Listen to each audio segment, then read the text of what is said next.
Hello students, video शुरू करने से पहले प्लीज चैनल को लाइक, शेयर और सब्सक्राइब जरूर करें।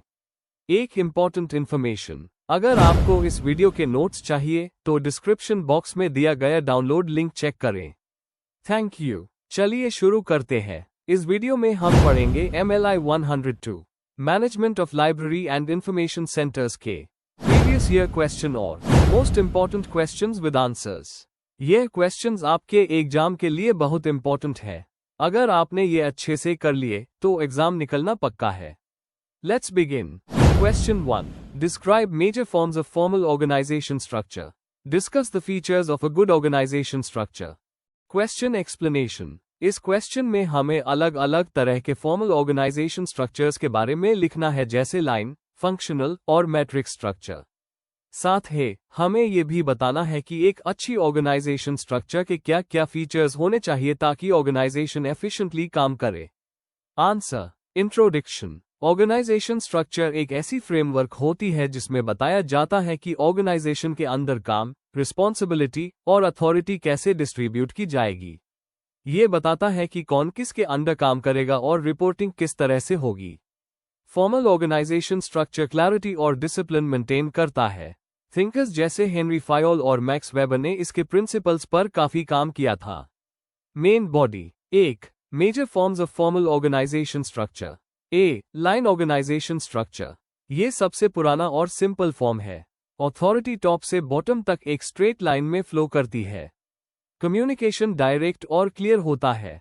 एग्जाम्पल, आर्मी और छोटी मैन्युफैक्चरिंग फर्म्स। फायदा, डिसीजन जल्दी होता है, अकाउंटेबिलिटी क्लियर होती है। नुकसान, मैनेजर पर ज्यादा लोड होता है, स्पेशलाइजेशन कम होती है। बी. Functional organisation structure. इसमें ऑर्गेनाइजेशन को डिफरेंट फंक्शंस जैसे प्रोडक्शन, मार्केटिंग, HR, फाइनेंस के बेसिस पर डिवाइड किया जाता है। हर डिपार्टमेंट का अपना एक्सपर्ट हेड होता है। एग्जाम्पल, मैन्युफैक्चरिंग कंपनीज जहां हर फंक्शन के लिए अलग मैनेजर होता है। फायदा, स्पेशलाइजेशन और एफिशिएंसी बढ़ती है। नुकसान, डुअल अथॉरिटी और कॉन्फ्लिक्ट का चांस बढ़ता है। C. Line and staff organisation structure. इसमें लाइन मैनेजर्स और स्टाफ एक्सपर्ट्स दोनों का कॉम्बिनेशन होता है। लाइन मैनेजर्स कंट्रोल करते हैं और स्टाफ एक्सपर्ट्स एडवाइस देते हैं। एग्जाम्पल, बड़ी कंपनी जहां टेक्निकल एक्सपर्ट्स लाइन मैनेजर्स को सपोर्ट करते हैं। फायदा, एक्सपर्ट गाइडेंस मिलती है। नुकसान, लाइन और स्टाफ के बीच मिसअंडरस्टैंडिंग हो सकती है। डी. Matrix organisation structure. इसमें फंक्शनल और प्रोजेक्ट बेस्ड स्ट्रक्चर दोनों मिलकर काम करते हैं। एम्प्लॉइज डू मैनेजर्स को रिपोर्ट करते हैं, एक फंक्शनल और एक project manager. Example, IT companies और रिसर्च ऑर्गेनाइजेशंस। फायदा, फ्लेक्सिबिलिटी और टीम वर्क बढ़ता है। नुकसान, डुअल अथॉरिटी से कंफ्यूजन हो सकता है। ई. Committee organisation structure. इसमें डिसीजन मेकिंग के लिए कमिटीज बनती है। एग्जाम्पल, लाइब्रेरी मैनेजमेंट कमिटी या फाइनेंस कमिटी। फायदा, कलेक्टिव डिसीजंस और डेमोक्रेटिक अप्रोच। नुकसान, डिसीजन स्लो होते हैं और अकाउंटेबिलिटी कम होती है। 2. Features of a good organisation structure. A. Clear authority and responsibility. हर एम्प्लॉय को अपने रोल और सुपीरियर के बारे में क्लैरिटी होनी चाहिए। B. Proper span of control. Manager के अंडर लिमिटेड लोग होने चाहिए ताकि वो उन्हें इफेक्टिवली गाइड कर सके। सी. फ्लेक्सिबिलिटी। स्ट्रक्चर ऐसा होना चाहिए कि चेंज के साथ एडजस्ट हो सके। डी. सिंप्लिसिटी। समझने और इम्प्लीमेंट करने में आसान होना चाहिए। ई. कोऑर्डिनेशन। सब डिपार्टमेंट्स के बीच टीम वर्क और कोऑर्डिनेशन होना जरूरी है। एफ. Balanced workload. काम सबके बीच इक्वली डिस्ट्रीब्यूट होना चाहिए। G. Effective communication. Information flow quick और क्लियर होना चाहिए। H. Provision for development. Employees के ग्रोथ और प्रमोशन के लिए स्ट्रक्चर सपोर्टिव होना चाहिए। कंक्लूजन। अंत में, फॉर्मल ऑर्गेनाइजेशन स्ट्रक्चर किसी भी ऑर्गेनाइजेशन की बैकबोन होती है। हर स्ट्रक्चर जैसे लाइन, फंक्शनल या मैट्रिक्स अपने एडवांटेजेस और डिसएडवांटेजेस के साथ आता है। लेकिन एक अच्छा ऑर्गेनाइजेशन स्ट्रक्चर वही है जिसमें क्लैरिटी, फ्लेक्सिबिलिटी और कोऑर्डिनेशन हो। अगर स्ट्रक्चर स्ट्रांग होगा तो ऑर्गेनाइजेशन अपने गोल्स इजीली अचीव कर लेगा। If you need the notes of this video, there's a download link in the description box. Be sure to check it out. Thank you. Let's see the next question. Question 2. Discuss the elements, relevance and importance of total quality management (TQM) in libraries and information centers. Question explanation. इस question में हमें total quality management (TQM) का concept समझाना है, उसके में elements या components बताने हैं, और ये बताना है कि TQM लाइब्रेरीज और इंफॉर्मेशन सेंटर्स में क्यों जरूरी है, कैसे ये यूजर सेटिस्फैक्शन, कंटिन्यूअस इंप्रूवमेंट और सर्विस क्वालिटी को बढ़ता है। Answer. Introduction. Total quality management (TQM) एक मैनेजमेंट अप्रोच है जो हर प्रोसेस में क्वालिटी इंप्रूवमेंट पर फोकस करता है ताकि लॉन्ग टर्म सक्सेस मिल सके और यूजर्स खुश रहे। लाइब्रेरीज और इंफॉर्मेशन सेंटर्स में TQM का मतलब है कि हर सर्विस, जैसे कैटलॉगिंग, सर्कुलेशन, रेफरेंस या डिजिटल एक्सेस, यूजर के एक्सपेक्टेशन के हिसाब से हो। इसमें हर स्टाफ मेंबर एक्टिवली क्वालिटी को इंप्रूव करने में पार्ट लेता है। यह concept W. Edwards Deming, Joseph Juran और फिलिप क्रॉसबी जैसे एक्सपर्ट्स ने पॉपुलर बनाया। Main body. 1. Meaning and concept of TQM definition. TQM एक सिस्टमैटिक प्रोसेस है जिसमें ऑर्गेनाइजेशन के हर एरिया में क्वालिटी मेंटेन और इंप्रूव करने पर ध्यान दिया जाता है। Core idea. क्वालिटी सबकी जिम्मेदारी है, सिर्फ एक डिपार्टमेंट की नहीं। लाइब्रेरीज के कॉन्टेक्स्ट में इसका मतलब है हर सर्विस को बेटर बनाना, जैसे accurate cataloguing, fast issue return system और user friendly digital access. 2. Elements of TQM in libraries. Customer user focus. Library का मेन गोल यूजर सेटिस्फैक्शन है, इसलिए यूजर के फीडबैक और नीड्स समझना बहुत जरूरी है। Continuous improvement. हर सर्विस को रेगुलर रिव्यू करके और बेटर बनाया जाता है, जैसे OPAC अपडेट करना, डिजिटाइजेशन बढ़ाना और स्टाफ को रिस्पॉन्सिव बनाना। Team work and employee involvement. Library के सभी स्टाफ मेंबर्स क्वालिटी इंप्रूवमेंट में मिलकर काम करते हैं। क्वालिटी सर्कल्स और ग्रुप डिस्कशंस यूजफुल होते हैं। Training and development. स्टाफ को नए टेक्नोलॉजी और कस्टमर सर्विस स्किल्स पर ट्रेन करना क्वालिटी बढ़ाता है। Leadership commitment. लाइब्रेरी मैनेजर या हेड को एग्जाम्पल सेट करना होता है, वो स्टाफ को मोटिवेट करके रिसोर्सेज प्रोवाइड करें। Performance measurement. यूजर फीडबैक और क्वालिटी इंडिकेटर्स के थ्रू सर्विसेज का इवैल्यूएशन किया जाता है। 3. Relevance of TQM in libraries. User centric approach. TQM से लाइब्रेरी यूजर के नीड्स पर फोकस करती है। अकाउंटेबिलिटी। हर स्टाफ मेंबर अपने काम के लिए रिस्पॉन्सिबल होता है। अडेप्टेबिलिटी। TQM लाइब्रेरीज को नए टेक्नोलॉजी और ट्रेंड्स के साथ एडजस्ट होने में हेल्प करता है। Professional growth. लाइब्रेरियंस अपनी स्किल्स और नॉलेज को अपडेट करते रहते हैं। 4. Importance of TQM in libraries. Service quality बढ़ाता है, सर्कुलेशन, रेफरेंस और डिजिटल सर्विसेज और एफिशिएंट बन जाती है। यूजर सेटिस्फैक्शन बढ़ता है। जब लाइब्रेरी कंटिन्यूअसली इंप्रूव करती है तो यूजर्स खुश रहते हैं। रिसोर्सेज का बेटर यूज। डाटा के एनालिसिस से मैनपावर और मटेरियल का एफिशिएंट यूज होता है। इनोवेशन प्रमोट करता है। TQM नए आइडियाज और टेक्नोलॉजीज अडॉप्ट करने के लिए एनकरेज करता है। Good reputation. TQM फॉलो करने वाली लाइब्रेरी मॉडर्न और रिलायबल इमेज बनाती है। एग्जाम्पल, मान लीजिए एक यूनिवर्सिटी लाइब्रेरी रेगुलर यूजर सर्वे करती है, कैटलॉगिंग को एक्यूरेट बनाती है और स्टाफ को नए डिजिटल टूल्स सिखाती है। ये सब TQM के प्रिंसिपल्स का हिस्सा है। कंक्लूजन। आज के डिजिटल टाइम में TQM लाइब्रेरीज के लिए बहुत जरूरी है। यह इंश्योर करता है कि सर्विसेज यूजर ओरिएंटेड और कंटिन्यूअसली इंप्रूविंग रहें। अगर लाइब्रेरीज लीडरशिप, टीम वर्क और यूजर फोकस को अडॉप्ट करें तो वो हाई क्वालिटी सर्विसेज दे सकती है और अपनी क्रेडिबिलिटी मेंटेन कर सकती है। If you need the notes of this video, there's a download link in the description box. Be sure to check it out. Thank you. Let's see the next question. Question 3. Explain the concept of system analysis. Discuss with a diagram the steps involved in it. Question explanation. इस question में हमें system analysis का मतलब समझाना है और बताना है कि मैनेजमेंट या लाइब्रेरी सिस्टम में ये कितना जरूरी है। साथ ही हमें इसके स्टेप्स को डायग्राम के साथ एक्सप्लेन करना है ताकि प्रोसेस क्लियर हो जाए। Answer. Introduction. System analysis management और इंफॉर्मेशन सिस्टम का एक बहुत इंपॉर्टेंट पार्ट है। इसका मतलब है किसी एग्जिस्टिंग सिस्टम का डिटेल में स्टडी करना, उसके कंपोनेंट्स, उनके बीच के रिलेशंस और उन प्रॉब्लम्स को समझना जिनको सॉल्व करना है। लाइब्रेरी और इंफॉर्मेशन सेंटर्स में सिस्टम एनालिसिस सर्विस को इंप्रूव करने, ऑटोमेशन लाने और ऑपरेशंस को स्मूथ बनाने में मदद करता है। ये एक फाउंडेशन का काम करता है किसी भी MIS या कंप्यूटराइज्ड लाइब्रेरी सिस्टम के लिए। Main body. 1. सिस्टम एनालिसिस का कॉन्सेप्ट। सिस्टम एनालिसिस एक प्रोसेस है जिसमें सिस्टम के इनपुट, प्रोसेस और आउटपुट को डिटेल में स्टडी किया जाता है। इसका मेन गोल होता है खामियों को पहचानना और उन्हें इंप्रूव करना। सिस्टम का मतलब होता है रिलेटेड पार्ट्स का एक ग्रुप जो एक गोल अचीव करने के लिए काम करते हैं, और एनालिसिस का मतलब होता है अन पार्ट्स का डिटेल स्टडी। लाइब्रेरी मैनेजमेंट में यह एक्विजिशन, कैटलॉगिंग और सर्कुलेशन सिस्टम जैसे एरियाज में अप्लाई होता है। एग्जाम्पल, अगर लाइब्रेरी अपना मैनुअल इश्यू रिटर्न सिस्टम को कंप्यूटराइज्ड बनाना चाहती है, तो पहले पूरा मैनुअल प्रोसेस एनालाइज किया जाता है, कैसे रिकॉर्ड्स मेंटेन होते हैं और कैसे उन्हें डिजिटल फॉर्मेट में कन्वर्ट किया जा सकता है। 2. Objectives of system analysis. Existing system को समझना और उसके प्रॉब्लम्स आइडेंटिफाई करना। यूजर नीड्स और रिक्वायरमेंट्स को क्लियरली डिफाइन करना। एफिशिएंसी बढ़ाने के सॉल्यूशंस बनाना। नए सिस्टम के डिजाइन के लिए फाउंडेशन तैयार करना। इंश्योर करना कि सिस्टम ऑर्गेनाइजेशन के गोल्स के साथ मैच करे। यह पूरा प्रोसेस डिसीजन मेकिंग को बेटर बनाता है और मैनेजमेंट को इम्प्रूवमेंट एरियाज पे फोकस करने में मदद करता है। 3. स्टेप्स इन्वॉल्व्ड इन सिस्टम एनालिसिस, डायग्राम के साथ।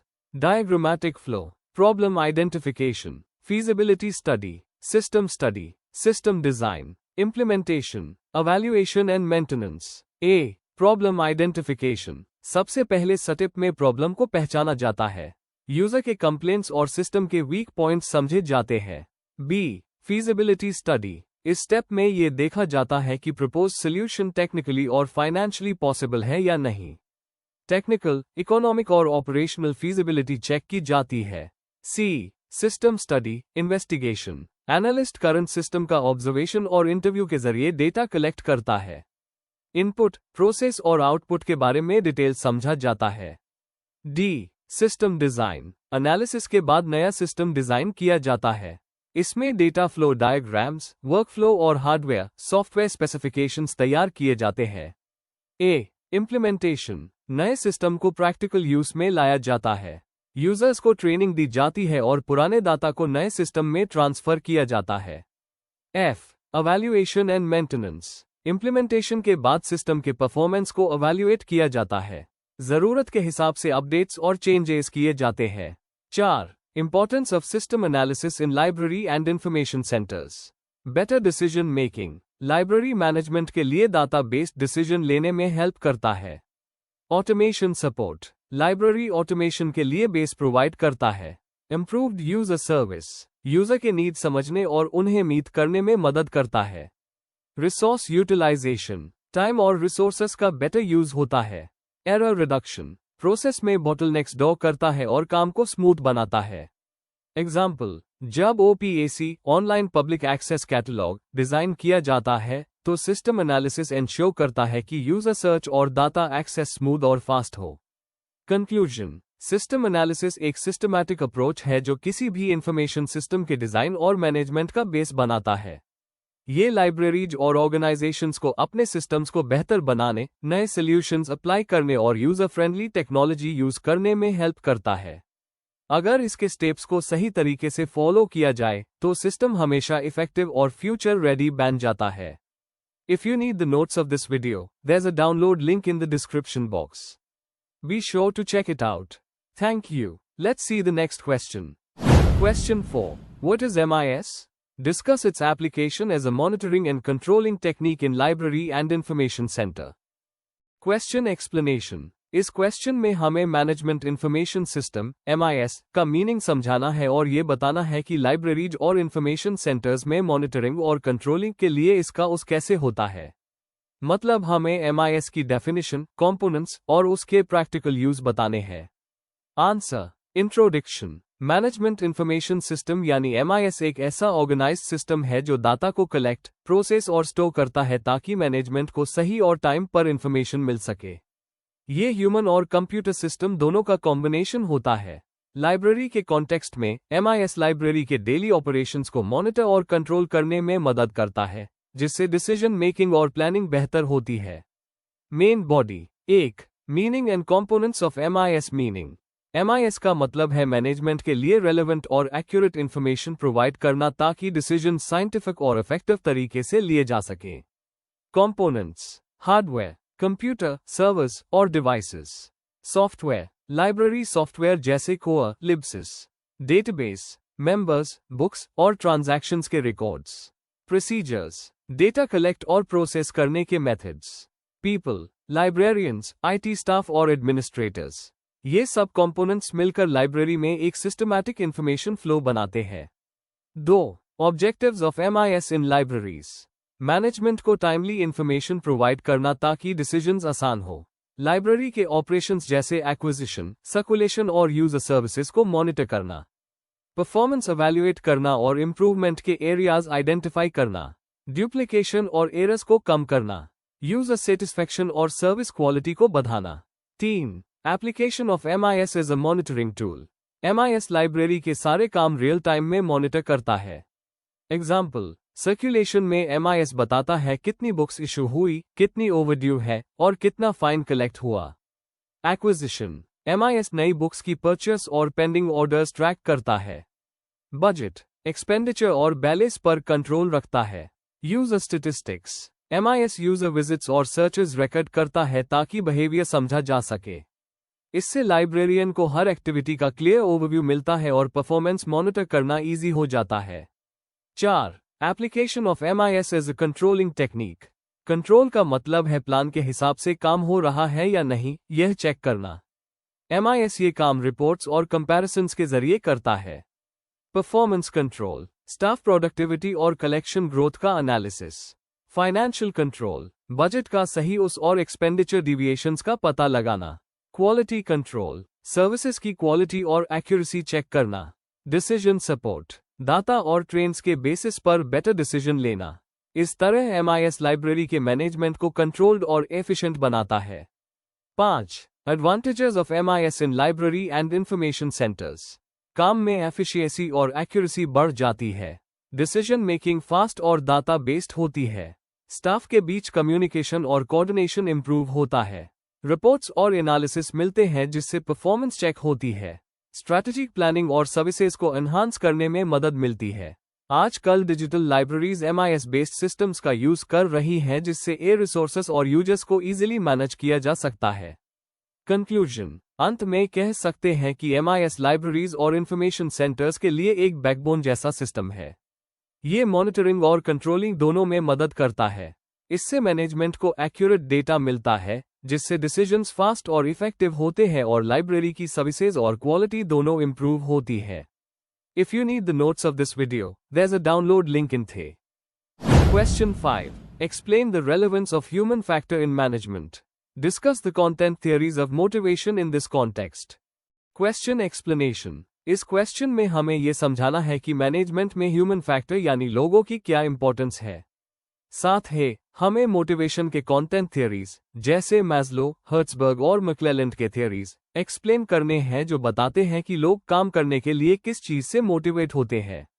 आंसर। इंट्रोडक्शन। किसी भी ऑर्गेनाइजेशन की सफलता उसके लोगों पर डिपेंड करती है। मैनेजमेंट का काम सिर्फ प्लानिंग और कंट्रोलिंग तक सीमित नहीं होता, बल्कि लोगों के बिहेवियर और उनकी नीड्स को समझना भी जरूरी है। ह्यूमन फैक्टर का मतलब है ऑर्गेनाइजेशन के अंदर काम करने वाले लोग और उनका कंट्रीब्यूशन। इसीलिए उन्हें मोटिवेट करना मैनेजमेंट का सबसे इंपॉर्टेंट पार्ट है। कंटेंट थियरीज हमें ये बताती हैं कि लोगों को क्या चीज मोटिवेट करती है। Main body. 1. Relevance of human factor in management. Management का सबसे वैल्यूएबल रिसोर्स ह्यूमन होता है। मशीन्स और मटीरियल्स तभी काम करते हैं जब ह्यूमंस उन्हें चलते हैं। एम्प्लॉयज के इमोशंस, एटीट्यूड और नीड्स को समझना मैनेजमेंट के लिए बहुत जरूरी है। ह्यूमन फैक्टर से ही टीम वर्क, क्रिएटिविटी और एफिशिएंसी बढ़ती है। एल्टन मेयो के ह्यूमन रिलेशंस मूवमेंट ने यह साबित किया कि सोशल और साइकोलॉजिकल नीड्स परफॉर्मेंस पर डायरेक्ट इफेक्ट डालते हैं। एग्जाम्पल, लाइब्रेरी स्टाफ अगर मोटिवेटेड हो तो यूजर्स को बेस्ट सर्विस मिलती है। 2. Meaning of motivation. मोटिवेशन एक ऐसी इंटरनल फोर्स है जो किसी पर्सन को गोल अचीव करने के लिए पुश करती है। ये दो तरह की होती है, इंट्रिंसिक अंदर की सेटिस्फैक्शन और एक्सट्रिंसिक सैलरी, प्रमोशन। मैनेजर का काम होता है एम्प्लॉयज को मोटिवेट करके उनकी एनर्जी को ऑर्गेनाइजेशनल गोल्स की तरफ ले जाना। 3. Content theories of motivation. A. Maslow's hierarchy of needs theory. Abraham Maslow ने बताया कि इंसान की नीड्स एक हायरार्की में होती है। Physiological, food, water, safety, job security, social, belongingness, esteem, respect, recognition, self actualisation, growth, creativity. Manager को पहले ये समझना चाहिए कि एम्प्लॉय किस लेवल पर है और उसके अकॉर्डिंग मोटिवेशन देना चाहिए। एग्जाम्पल, लाइब्रेरी स्टाफ को रिकॉग्निशन मिलने से उनका अस्टीम लेवल बढ़ता है। B. Herzberg's 2 factor theory. Herzberg ने मोटिवेशन को 2 पार्ट्स में डिवाइड किया। हाइजीन फैक्टर्स जैसे सैलरी, पॉलिसी, वर्किंग कंडीशन, इनकी कमी से डिसैटिस्फैक्शन होती है। मोटिवेटर्स जैसे अचीवमेंट, रिकॉग्निशन, ग्रोथ, यह एक्चुअल मोटिवेशन देते हैं। पहले मैनेजर को हाइजीन प्रॉब्लम्स दूर करनी चाहिए, फिर मोटिवेटर्स पर फोकस करना चाहिए। एग्जाम्पल, लाइब्रेरी स्टाफ को ट्रेनिंग और एप्रिशिएशन देना उन्हें मोटिवेट करता है। सी. मैक्लेलैंड्स अचीवमेंट मोटिवेशन थियरी। डेविड मैक्लेलैंड ने 3 बेसिक नीड्स बताए। Need for achievement, goal achieve करने की इच्छा। नीड फॉर पावर, दूसरों को इन्फ्लुएंस करने की इच्छा। नीड फॉर एफिलिएशन, लोगों से पॉजिटिव रिलेशंस बनाना। मैनेजर को समझना चाहिए कि एम्प्लॉय किस नीड से ड्रिवन है और उसके हिसाब से काम देना चाहिए। एग्जाम्पल, हाई अचीवमेंट वाले लाइब्रेरियन को इंडिपेंडेंट रिसर्च प्रोजेक्ट्स देना उन्हें मोटिवेट करता है। 4. Importance of motivation in management. Motivation से प्रोडक्टिविटी और एफिशिएंसी बढ़ती है। ऑर्गेनाइजेशनल कल्चर पॉजिटिव होता है। एब्सेंटीइज्म और टर्नओवर कम होता है। एम्प्लॉयज अपने और ऑर्गेनाइजेशन के गोल्स दोनों अचीव करते हैं। लाइब्रेरी स्टाफ मोटिवेटेड हो तो यूजर सेटिस्फैक्शन भी हाई होता है। कंक्लूजन, मैनेजमेंट का ह्यूमन फैक्टर सबसे इंपॉर्टेंट एलिमेंट है क्योंकि टेक्नोलॉजी के बावजूद इंसान ही क्रिएटिविटी और इमोशन लाता है। मोटिवेशन थियरीज से मैनेजर को ये समझने में मदद मिलती है कि एम्प्लॉयज को किस तरह से एनकरेज किया जा सकता है। जब लोग मोटिवेटेड और वैल्यूड फील करते हैं, तब ऑर्गेनाइजेशन के गोल्स आसानी से अचीव हो जाते हैं। लाइब्रेरी के कॉन्टेक्स्ट में मोटिवेटेड स्टाफ बेहतर सर्विस और इनोवेशन लाता है। Before we end, please like, share and subscribe the channel for more such study materials and one important information। अगर आपको नोट्स चाहिए तो डिस्क्रिप्शन बॉक्स में डाउनलोड लिंक दिया हुआ है, जरूर चेक करें। Thank you.